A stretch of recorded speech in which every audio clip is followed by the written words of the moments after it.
Claro, pero aquí viene un dato interesante, varios asuntos. Primero, el tema de que el Consejo esté como perfil bajo, yo no sé si esto tenga que ver mucho con que el presidente o la presidenta no tenga la actitud o la fuerza para poder presentarse como lo que estás ahora narrando, que me parece que tiene responsabilidades sumamente grandes. Aparte de las denuncias que ella misma ha presentado de presiones. ¿Ya? Entonces, ese por un lado, ¿no? Yo quisiera saber tu impresión acerca de estas denuncias, el por qué vemos una presidenta muy cauta, muy como callada, como muy tapada, cuando realmente fue electa, ella fue electa por voto popular, si no mal recuerdo. Este Entonces, último elemento que mencionas me parece muy importante antes de responderte ya, el otro. Algo muy importante y que yo estaba olvidando de señalarlo. Los consejeros de participación ciudadana y control social en la actualidad son elegidos mediante voto popular. claro, pues, Esto como resultado de la modificación que se hizo a la Constitución en la consulta popular del año 2018. Antes de que se reforme la Constitución en el 2018, eran elegidos mediante concurso público de oposición y méritos por parte del Consejo Nacional Electoral. Luego, se modifica la Constitución y se incorpora que sean elegidos mediante voto popular. Son 7 integrantes y este cuerpo colegiado tiene que garantizar equidad y paridad de género, pero también tiene que garantizar la participación de al menos un integrante, un representante de pueblos y nacionalidades, indígenas, afroecuatoriano o montubios. Uno de los 7 tiene que provenir al menos de ahí. Y se tiene que garantizar que exista equidad y paridad de género. Son 7 integrantes. Y esta elección ya nos corresponderá designar en las seccionales del 2023, porque tienen un periodo de duración de 4 años. Esto se reformó también en la consulta popular del 2018. Y las elecciones de consejeros coinciden con las elecciones seccionales para prefectos, para alcaldes y para gobiernos parroquiales rurales.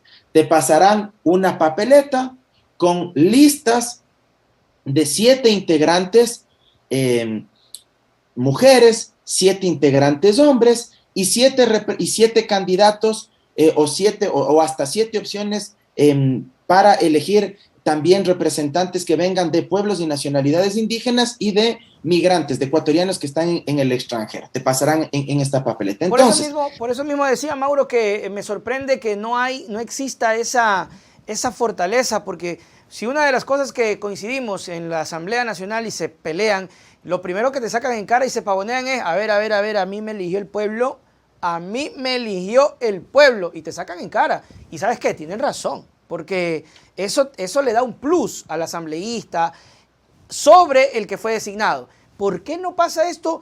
Y hablemos un poco de las presiones que está recibiendo la presidenta. ¿Qué sabes? ¿Por dónde vienen? Son graves, pero yo no sé si esto es orquestado, pero como que tratan de tapar el asunto de no le pare bola, está loca, se mata. sí, efectivamente, a ver, antes lo que se le cuestionaba al Consejo de Participación Ciudadana era que no gozaba de legitimidad democrática.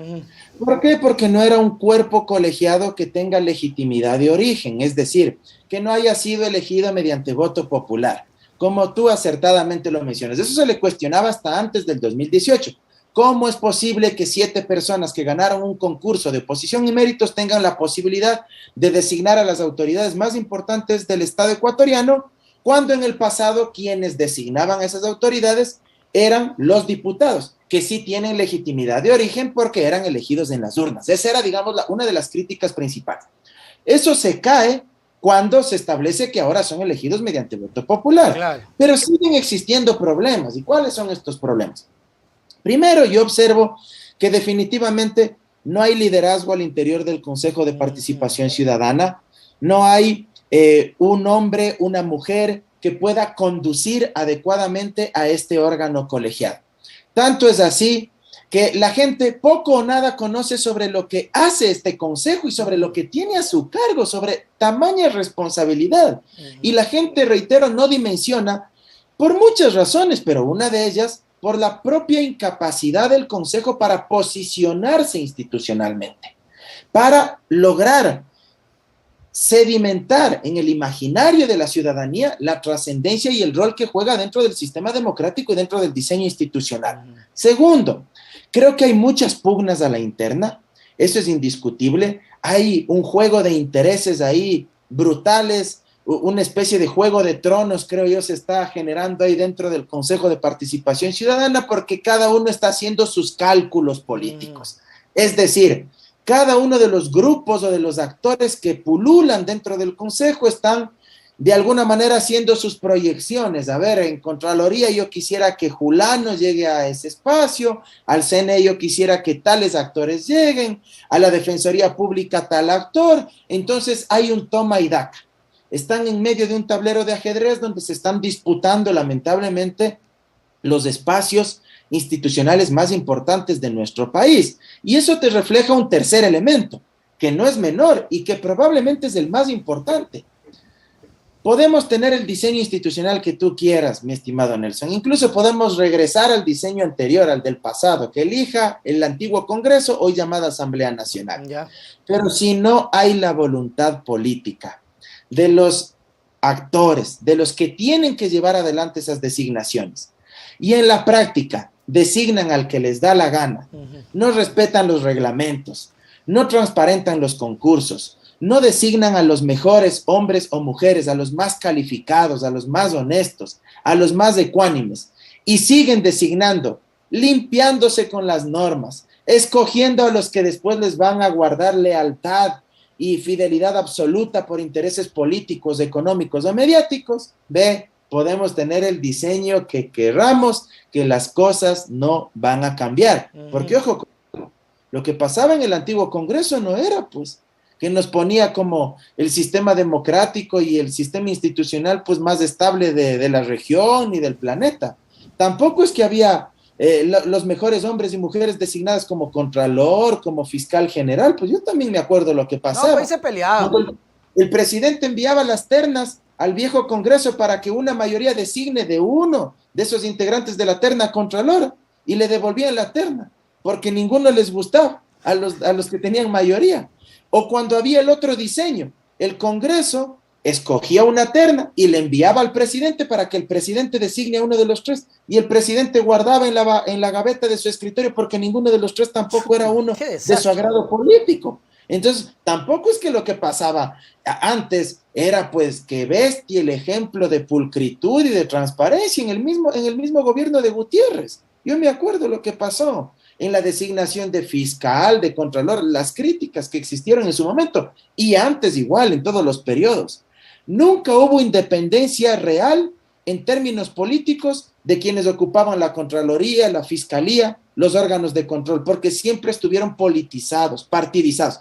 Y claro, el espíritu de la constituyente de Montecristi, al menos en espíritu, conceptualmente, era despartidizar, que en la práctica eso lamentablemente, te lo digo con sinceridad también y con sentido de autocrítica, nunca se logró eso plasmar en sentido práctico, también hay que decirlo.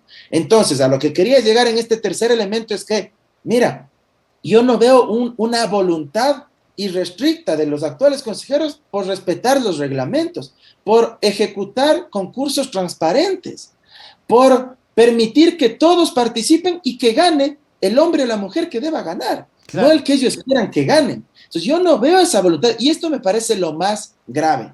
Mira tú que en el concurso del para elegir superintendente de compañías no se sabe si está o no está aprobado el reglamento que regule ese concurso.